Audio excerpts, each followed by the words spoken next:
All right. First things first. One of the basic things I want um, to let you know about is that you have the left-hand rule for motors. So, say you have a magnetic field going in this direction, and you have your current going in this direction, which is labeled I. That's in amperes. So, you have your electrical current going in this direction, and you have your magnetic field aligned in this direction.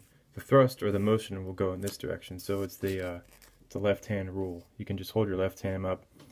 Your index finger will be the magnetic field, your middle finger will be the direction of the current, and your thumb will point in the direction of the thrust or motion. And this is very important because if you have a magnetic field and current, which the sun has a lot of in its surface and its interior, you're going to have a lot of thrust and motion. So being that a lot of the plasma is electromagnetically forced, that's what that means. You're going to have to figure out if there's bubbles in there, which direction electromagnetically forced it'll be.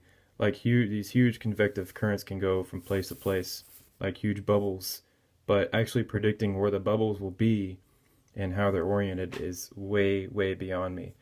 So that means that if you could just be more creative with it, I have here the behavior of plasma is highly chaotic because of electromagnetic forcing. You never know where the current's going to be. You never know where the magnetic field is going to be oriented, and then it's going to make the bubble move in another direction, perpendicular to the current and the magnetic field. As well, you have helioseismology, where you measure the oscillations of interior waves throughout the entire body. That's how they figured out there was a homogeneous body. So for the most part, the bubbles are varying. I'm not too sure how they would interact, but we do need structure inside the sun to hold it all together. But I think having it as bubbles is the best idea. You can be as creative as you want with it, because I don't have enough background in understanding how plasma behaves inside of a large structure like that. I need to do more research into it.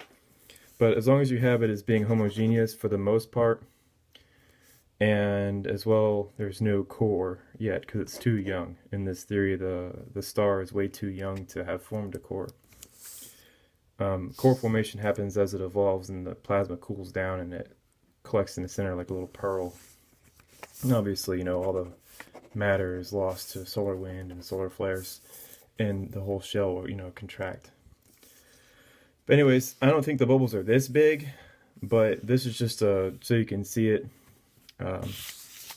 I really think also looking into how bubbles behave. Say if you have a large structure, the bubble moves up, gets bigger, like a lava lamp kind, and then it goes boom and it separates completely. But that assumes that there's a surface inside the sun somewhere, and I don't think there are any real surfaces. I think there are more or less boundaries between the bubbles that are varying and they're highly dynamic. But really, it's what you want. What you want to make it is up to you. Just as long as it's mostly homogeneous and there's no core. Those are the two main ideas here. As to the actual nature of how the bubbles interact with each other, that's to be determined. That's well beyond me at the moment. All right, I hope this helps.